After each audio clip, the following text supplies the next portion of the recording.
আমি যে বাড়িতে কাজের মেয়ে হিসেবে চাকরি করতাম, সেই বাড়ির মালিক ছিল অনেক বড়লোক। সেই বাড়ির মালিক আমাকে বেতনের চেয়ে বেশি টাকা দিতেন। আমি মালিকের সেই রহস্য বুঝতে পারিনি। কিন্তু মালিকের কি সেই উদ্দেশ্য ছিল তা জানতে ভিডিওটি শেষ পর্যন্ত দেখতে থাকুন। বন্ধুরা, মূল ঘটনাটি শুরু করার আগে তোমাদের কাছে ছোট্ট একটা রিকোয়েস্ট। তোমরা যারা এখনো আমার চ্যানেলটিকে সাবস্ক্রাইব করনি তারা দয়া করে আমার চ্যানেলটিকে সাবস্ক্রাইব করে পাশে থাকবেন। আমার নাম শামীমা। জীবনটা আমার জন্য কখনো সহজ ছিল না। ছোটবেলায় বাবাকে হারানোর পর আমাদের ছোট্ট পরিবারে যেন আকাশ ভেঙে পড়েছিল। মা আর আমি এই দুজন নিয়ে আমাদের সংসার। কিন্তু বাবার অনুপস্থিতিতে অভাব অনটন আমাদের নিত্যসঙ্গী হয়ে দাঁড়াল। আমার পড়াশোনাটাও মাঝপথে থেমে গেল। সংসার চালানোর মতো কেউ ছিল না। কোনো ভাই বা বোনও ছিল না যে পাশে দাঁড়াবে। এর মধ্যে মায়ের শরীরটাও দিন দিন খারাপ হতে লাগল। নিয়মিত ওষুধ আর পথ্যের প্রয়োজন, কিন্তু তার খরচ জোগানোর মতো সামর্থ্য আমাদের ছিল না। আমার এক মামা ছিলেন, তিনিও দিনমজুর। তার নিজের সংসার চালাতেই হিমশিম খেতে হতো। তাই আমাদের সাহায্য করা তার পক্ষে সম্ভব ছিল না। একদিন মামা আমাকে দেখে বললেন, শামীমা, এভাবে আর কতদিন চলবে? তোর মায়ের অবস্থা ভালো না। আমি একটা পথের কথা ভাবছি, যদি তুই রাজি থাকিস। আমি জিজ্ঞাসু দৃষ্টিতে তাকাতেই মামা বললেন, আমি তোকে ঢাকা শহরে নিয়ে যাই। সেখানে বড়লোকদের বাড়িতে কাজের অনেক সুযোগ আছে। রান্না বান্না, ঘর পরিষ্কারের কাজ করলে ভালো বেতন পাবে। সেই টাকা দিয়ে তোর মায়ের চিকিৎসা আর সংসারের খরচ চলে যাবে। প্রথমে আমি রাজি হতে পারিনি। অচেনা শহরে একা একটা বাড়িতে চাকরি করার কথা ভাবতেই আমার মনের ভেতরটা কেঁপে উঠছিল। কিন্তু মায়ের অসুস্থ মুখটা যখন চোখের সামনে ভেসে উঠল, তখন আর না করতে পারলাম না। আমি রাজি হয়ে গেলাম। কয়েকদিন পর মামা আমাকে নিয়ে ঢাকার উদ্দেশ্যে রওনা হলেন। বিশাল এই শহরে এসে আমি সবকিছু দেখে অবাক হয়ে গেলাম। উঁচু উঁচু দালান, হাজারো মানুষের ভিড়। মামা আমাকে এক বিশাল বাড়ির সামনে নিয়ে এলেন। দেখেই বোঝা যাচ্ছিল বাড়ির মালিক অনেক বড়লোক। গেটের দরজানকে বলতেই তিনি আমাদের ভেতরে নিয়ে গেলেন। বাড়ির মালিক রিদওয়ান সাহেব, তার স্ত্রী এবং তাদের স্কুল পড়ুয়া একটি মেয়েকে নিয়ে ড্রয়িং রুমে বসেছিলেন। মা হাত কসলাতে কসলাতে বললেন, স্যার, আমার এই ভাগ্নিটার জন্য একটা কাজের ব্যবস্থা যদি করে দিতেন। ওর বাবা নেই। মা খুব অসুস্থ ও খুব ভালো কাজ করে। রান্না আর ঘরদোর পুরস্কারে ভালোভাবে করতে পারে। দয়া করে যদি একটা কাজ দেন তাহলে পরিবারটা বেঁচে যায়। রিদওয়ান সাহেব আমার দিকে একবার তাকালেন। তার চোখ মুখে একটা অদ্ভুত গাম্ভীর্য ছিল। তিনি বললেন, ওর তো এখন পড়াশোনা করার বয়স, এই বয়সে কাজে নামবে। তারপর মামার দিকে তাকিয়ে বললেন, ঠিক আছে, তুমি যখন এত করে বলছো, ওকে রেখে যাও। কাল থেকে ঘরের কাজকর্ম শুরু করুক। আমি সেখানেই থেকে গেলাম। সেই বিশাল বাড়িতে আমার নতুন জীবন শুরু হলো। কিন্তু আমি জানতাম না এই বাড়িতে আমার জন্য এক বিশাল রহস্য অপেক্ষা করছে। আমার কাজ শুরু হলো। বাড়ির সবাই আমার সাথে ভালো ব্যবহার করত, বিশেষ করে ম্যাডাম আর তাদের মেয়ে সীমা। আমি আমার সাধ্যমতো সব ঘরের সব কাজকর্ম করতাম। রান্না করা, ঘর মুছা, কাপড় কাচা, সীমাকে স্কুলে যাওয়ার জন্য তৈরি করে দেওয়া। আমার কাজের একটা নির্দিষ্ট বেতন ঠিক করা হয়েছিল। মাস শেষে এই টাকাটা হাতে পেলে আমার চলবে, মায়ের জন্য ওষুধ পাঠাতে পারবো। প্রথম মাস শেষ হলো। হৃদয় সাহেব অর্থাৎ আমার মালিক আমাকে ডেকে পাঠালেন। আমি কিছুটা ভয়ে ভয়ে তার ঘরে গেলাম। তিনি একটা খাম আমার হাতে দিয়ে বললেন, শামীমা, এই নাও তোমার এ মাসের বেতন। আমি খামটা হাতে নিয়ে ধন্যবাদ জানিয়ে নিজের ঘরে চলে এলাম। দরজা বন্ধ করে খামটা খুলতেই আমার চোখ কপালে উঠল। ভেতরে টাকার বান্ডিল আমি গুনে দেখলাম। সেখানে ১৩,০০০ টাকা আছে। আমার বেতন তো ৮,০০০, তাহলে অতিরিক্ত ৫,০০০ টাকা কেন? আমি দ্বিধায় পড়ে গেলাম। মালিক কি ভুল করে বেশি টাকা দিয়ে দিলেন, নাকি এর পেছনে অন্য কোনো কারণ আছে? ভয় আর সংকোচ নিয়ে আমি আবার মালিকের ঘরের দরজায় গিয়ে দাঁড়ালাম। স্যার, আসতে পারি? হ্যাঁ, এসো। কিছু বলবে? আমি কাঁপা কাঁপা হাতে খামটা এগিয়ে দিয়ে বললাম, স্যার, আপনি হয়তো ভুল করে আমাকে বেশি টাকা দিয়েছেন। আমার বেতন তো ৮,০০০ টাকা, কিন্তু এখানে ১৩,০০০ টাকা আছে। তিনি আমার দিকে তাকিয়ে হালকা হাসলেন। সেই হাসিটা আমার কাছে খুব রহস্যময় মনে হলো। তিনি বললেন, আমি কোনো ভুল করিনি শামীমা, আমি জেনে শুনেই তোমাকে এই টাকাটা দিয়েছি। আমি অবাক হয়ে বললাম, কিন্তু কেন স্যার? আমার বেতনের চেয়ে এতগুলো টাকা বেশি কেন? তিনি বললেন, আমি শুনেছি তোমার মা খুব অসুস্থ, তার চিকিৎসার জন্য টাকার প্রয়োজন। এই অতিরিক্ত টাকাটা তার জন্য, যাতে তিনি ভালো কিছু খেতে পারেন, ভালো ডাক্তার দেখাতে পারেন। মালিকের এই উত্তরে আমার মন শান্ত হওয়ার বদলে আরও বেশি অশান্ত হয়ে উঠল। একজন অচেনা মানুষ, যার বাড়িতে আমি মাত্র ১ মাস ধরে চাকরি করছি, সে কেন আমার মায়ের জন্য এত চিন্তা করবে? তারা তো দয়া দেখানোর কারণ কি? আমার মনে নানা রকম সন্দেহ দানা বাঁধতে শুরু করল। সমাজে একা মেয়েদের নিয়ে নানা রকম খারাপ কথা শুনেছি। আমার ভয় হতে লাগলো, মালিকের এই দয়ার পেছনে কি অন্য কোনো উদ্দেশ্য লুকিয়ে আছে? আমি টাকাটা নিলাম, কিন্তু আমার মনটা সারাক্ষণ অজানা আশঙ্কায় ভারাক্রান্ত হয়ে রইল। পরের মাসেও একই ঘটনা ঘটল।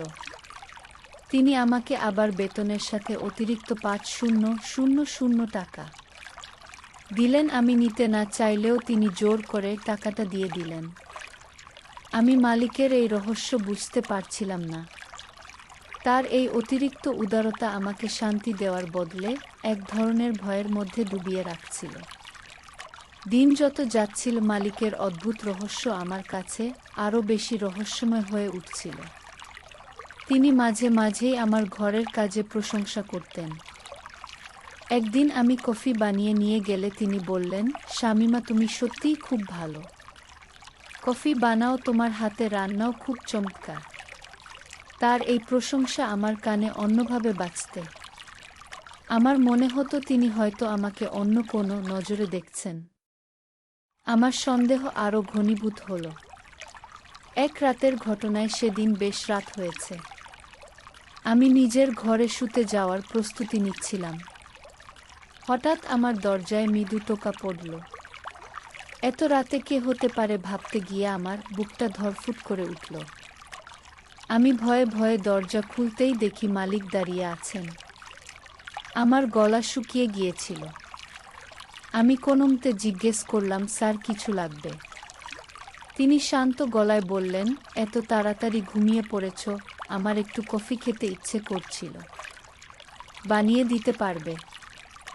আমি ধোপ গিলে বললাম, জি স্যার, দিচ্ছি। আমি রান্নাঘরে গিয়ে কফি বানালাম। আমার হাত পা কাঁপছিল। নানা রকম বাজে চিন্তা মাথায় আসছিল। কফি বানিয়ে তার হাতে দেওয়ার সময় আমি তার মুখের দিকে তাকাতে পারছিলাম না। তিনি কফিটা নিয়ে শুধু বললেন, ধন্যবাদ। তারপর নিজের ঘরের দিকে চলে গেলেন। সেদিন রাতে আমার আর ঘুম হয়নি। এলো না কেন? একজন মালিক এত রাতে তার কাজের মেয়ের কাছে কফি চাইতে আসবে? তার স্ত্রী তো বাড়িতেই আছেন। তাহলে আমার মন বলছিল, নিশ্চয়ই কোনো অন্য উদ্দেশ্য আছে। আমি সিদ্ধান্ত নিলাম আরও বেশি সতর্ক থাকতে হবে। এর কিছুদিন পর ম্যাডাম আমাকে ডেকে বললেন, শামীমা, আমি কয়েকদিনের জন্য আমার বাবার বাড়ি যাচ্ছি। সীমাও আমার সাথে যাবে। তুমি বাড়িটার ঠিকমত দেখাশোনা করো, কোনো অসুবিধা যেন না হয়। এই কথা শোনার পর আমার মাথায় জেন বাজ পড়ল। এই বিশাল বাড়িতে কিভাবে একা থাকবো? আমি কি এই চাকরিটা ছেড়ে দেব? কিন্তু মায়ের অসুস্থ মুখের কথা ভাবতেই আমার সব সাহস হারিয়ে যেত। এই চাকরিটা আমার খুব দরকার। আমি আল্লাহকে ডাকতে লাগলাম আর মনে মনে ঠিক করলাম এই কয়েকটা দিন খুব সাবধানে থাকব, প্রয়োজন ছাড়া মানিকের সামনে যাব না, নিজের ঘরের দরজা সবসময় বন্ধ করে রাখব। আমার মনের ভেতরের ভয়টা আমি কাউকে বলতে পারছিলাম না, শুধু নির্বেশ সহ্য করে যাচ্ছিলাম আর দিন গুনছিলাম কবে ম্যাডাম ফিরে আসবে। ম্যাডাম আর সীমা বাবার বাড়ি চলে যাওয়ার পর থেকেই আমার মনের ভেতরটা এক অজানা আশঙ্কায় ধুকপুক করতে লাগলো। পুরো বাড়িটা কেমন যেন নিস্তব্ধ আর ফাঁকা। এই নিস্তব্ধতা আমার ভয়কে আরও বাড়িয়ে দিচ্ছিল। আমি সারাদিন বাড়ির কাজেই নিজেকে ব্যস্ত রাখতাম যাতে অন্য কিছু নিয়ে ভাবার সুযোগ না পাই, কিন্তু সন্ধ্যা নামতেই ভয়টা আবার জেগে বসতো। আমি খুব সকাল সকাল রাতে রান্না শেষ করে নিজের ঘরে ঢুকে দরজা বন্ধ করে দিতাম। মালিক তার নিজের মতো থাকতেন, তিনি বেশিরভাগ সময় তার পড়ার ঘরে কাজ নিয়ে ব্যস্ত থাকতেন অথবা টিভিতে খবর দেখতেন। তিনি আমার সাথে খুব কম কথা বলতেন, শুধু প্রযোজনের নির্দেশ ছাড়া। তারই চুপচাপ থাকাও আমার কাছে অস্বাভাবিক লাগত। তিনি হয়তো কোনো সুযোগের অপেক্ষায় আছেন। আমার মন সারাক্ষণ বলতো পালা শামিমা, এখান থেকে পালা, কিন্তু বাস্তবতা আমাকে শিকল দিয়ে বেঁধে রেখেছিল। একদিন দুপুরে আমি ঘর মুছলাম, মালিক হঠাৎ আমার সামনে এসে দাঁড়ালেন। আমি চমকে উঠে কাজ থামিয়ে দিলাম। তিনি বললেন, এসব ভারী কাজকর্ম তোমার করতে হবে না, রাখো। আমি অবাক হয়ে বললাম, কিন্তু স্যার, এটা তো আমার কাজ। তিনি কিছুটা কঠোর গলায় বললেন, আমি যা বলেছি তাই করো, এগুলো করার জন্য অন্য লোক রাখা যাবে, তুমি শুধু রান্না বান্না আর হালকা কাজগুলো করবে। এই ঘটনাটা আমার সন্দেহকে আরও উস্কে দিল। কেন তিনি আমার জন্য এত চিন্তা করছেন? কেন তিনি চান না আমি ভারী কাজ করি? আমার প্রতি তার এই দরদ আমার কাছে এক ধরনের ফাঁদ মনে হতে লাগল। পরের 2-3 দিন আমি পারতপক্ষে তার সামনেই যাইনি। তিনি খাওয়ার সময় টেবিলে এসে চুপচাপ খেয়ে যেতেন। আমিও রান্নাঘর থেকে বের হতাম না। আমার প্রতিটি মুহূর্ত কাটছিল চরম উদ্বেগ আর আতঙ্কের মধ্যে। আমি প্রতি রাতে মায়ের কথা ভেবে কাঁদতাম আর দোয়া করতাম যেন আমার কোনো বিপদ না হয় এবং ম্যাডাম যেন তাড়াতাড়ি ফিরে আসেন। আমার কাছে মনে হচ্ছিল মালিকের ভালো মানুষের মুখোশের আড়ালে এক ভয়ঙ্কর মানুষ লুকিয়ে আছে, যে শুধু সঠিক সময়ের অপেক্ষা করছে আমি তা সেই অতিরিক্ত টাকা দেওয়ার কারণ কি। কিন্তু ভয়ে কিছুই জিজ্ঞেস করতে পারছিলাম না। অবশেষে আমার অপেক্ষার অবসান ঘটিয়ে ম্যাডাম আর সীমা বাড়ি ফিরে এলেন। তাদের দেখে আমি যেন হাঁপ ছেড়ে বাঁচলাম। বাড়িটা আবার আগের মতো স্বাভাবিক হয়ে গেল। আমার মন থেকে ভয়ের কালো মেঘটা কিছুটা সরে গেলেও মালিককে নিয়ে আমার মনের ভেতরের সন্দেহটা পুরোপুরি কাটেনি। মাস শেষে আবার বেতন দেওয়ার দিন এল। এবারও মালিক আমাকে বেতনের সাথে অতিরিক্ত ৫,০০০ টাকা দিলেন। আমি আর সহ্য করতে পারলাম না। আমার জমানো সব ভয়ক্ষোভ আর দ্বিধা যেন একসাথে বেরিয়ে আসতে চাই। আমি খামটা হাতে নিয়ে তার সামনে দাঁড়িয়ে বললাম, স্যার, আমি আর এই অতিরিক্ত টাকা নিতে পারবো না। দয়া করে আমাকে বলবেন আপনি কেন প্রতি মাসে আমাকে এই টাকাটা দেন? আপনার আসল উদ্দেশ্যটা কি? আমার গলার স্বরে হয়তো কান্না মেশানো আকুতি ছিল। মালিক আমার দিকে কিছুক্ষণ স্থির দৃষ্টিতে তাকিয়ে থাকলেন। তার মুখটা হঠাৎ করেই কেমন যেন বিষণ হয়ে গেল। তিনি একটা দীর্ঘশ্বাস ফেলে বললেন, বসো শামিমা। আমি তার সামনে চেয়ারে বসলাম। তিনি বলতে শুরু করলেন, আমি বুঝতে পারছি আমার কথাবার্তা হয়তো তুমি ভয় পেয়েছ বা আমাকে ভুল বুঝেছ। তোমার কোনো দোষ নেই, দোষটা আমারই। আমি তোমাকে আগে সবটা খুলে বলিনি। তিনি কিছুক্ষণ চুপ থেকে আবার বললেন, আমার মা নেই শামিমা। আমি যখন খুব ছোট তখন তিনি মারা যান। আমি বুঝতেও পারিনি মায়ের স্নেহ কী জিনিস। আমার এক ছোট বোন ছিল, নাম ছিল তার রূপা, ঠিক তোমার মতোই চঞ্চল আর মায়াবতী ছিল সে। এইটুকু বলে তিনি থামলেন। তার চোখ দুইটা ছলছল করছিল। তিনি গলা পরিষ্কার করে আবার বললেন, আমাদের অবস্থাও একসময় খুব খারাপ ছিল বাবার।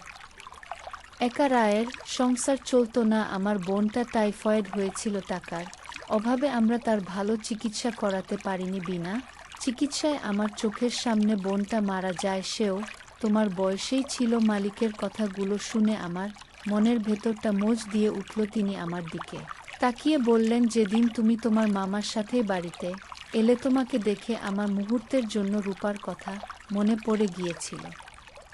তোমার অসহায় মুখ, তোমার পরিস্থিতি, সবকিছু আমাকে আমার অতীত মনে করিয়ে দিয়েছে। আমি আমার বোনকে বাঁচাতে পারিনি, কিন্তু আমি চেয়েছিলাম তোমাকে সাহায্য করতে। আমি যখন শুনলাম তোমার মা অসুস্থ, আমার মনে হলো আমি যদি আমার বোনের জন্য কিছু করতে পারতাম।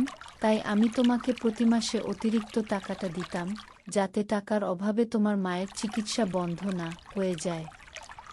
তিনি বলে চললেন, আমি তোমাকে নিজের ছোট বোনের মতোই দেখি শামীমা, আমার অন্য কোনো উদ্দেশ্য ছিল না। বিশ্বাস করো, আমি তোমাকে ভারী কাজ করতে বারণ করি, কারণ আমি চাই না আমার বোনের মতো দেখতে একটা মেয়ের কষ্ট হোক। রাতে কফি যাইতে গিয়েছিলাম, কারণ সেদিন আমার বোনের মৃত্যুবার্ষিকী ছিল। আমার ঘুম আসছিল না। আমি তোমাকে ভয় দেখাতে চাইনি। মালিকের কথাগুলো শোনার পর আমার চোখের সামনে থেকে সব কুয়াশা কেটে গেল। আমি যে মানুষটাকে এতদিন ধরে সন্দেহ করে এসেছি, যার প্রতিটি ভালো আচরণকে খারাপ চোখে দেখেছি, তার মনের ভেতরের কষ্টটা উপলব্ধি করে আমার নিজেরই লজ্জা করতে লাগলো। আমার চোখ দিয়ে টপটপ করে পানি পড়তে লাগলো। আমি বুঝতে পারলাম আমি কত বড় ভুল করতে যাচ্ছিলাম। মালিকের রহস্য খারাপ ছিল না, বরং তার উদ্দেশ্যে ছিল মহান। তিনি তার হারানো বোনের ছায়া আমার মধ্যে খুঁজে পেয়েছিলেন এবং ভাইয়ের মতো আমার পাশে দাঁড়াতে চেয়েছিলেন। আমি কান্না ভেজা গলায় বললাম, স্যার, আমাকে মাফ করে দিন, আমি আপনাকে ভুল বুঝেছি। তিনি মৃদু হেসে বললেন, আর তাই না, এতে তোমার কোনো দোষ নেই। আমি তোমাকে সবটা খুলে বলিনি। আজ থেকে আমাকে আর স্যার বলবে না, ভাইজা বলে ডাকবে। সেদিন থেকে আমার জীবনটা সত্যিই বদলে গেল। রেদ্ধন সাহেবকে ভাইজা বলে ডাকা শুরু করলাম। তার পরিবারের একজন হয়ে উঠলাম। আমার মন থেকে সব ভয়, সব সন্দেহ দূর হয়ে গিয়েছিল। আমি বুঝতে পেরেছিলাম পৃথিবীর সব মানুষ খারাপ নয়। কিছু মানুষ তাদের নিঃস্বার্থ ভালোবাসা, শ্রদ্ধা দিয়ে পৃথিবীকে সুন্দর করে রাখে। আমি আমার মালিককে ভুল বুঝেছিলাম, কিন্তু আজ আমি জানি তিনি সত্যিই একজন ভালো মানুষ, যিনি আমাকে নিজের আপন বোনের দেখি। বন্ধুরা, আজকের গল্পটি কেমন লাগলো তা অবশ্যই কমেন্ট করে জানাতে ভুলবেন না। আর এরকম নতুন নতুন গল্প পেতে আমাদের চ্যানেলটিকে সাবস্ক্রাইব করে পাশে থাকবেন। ধন্যবাদ।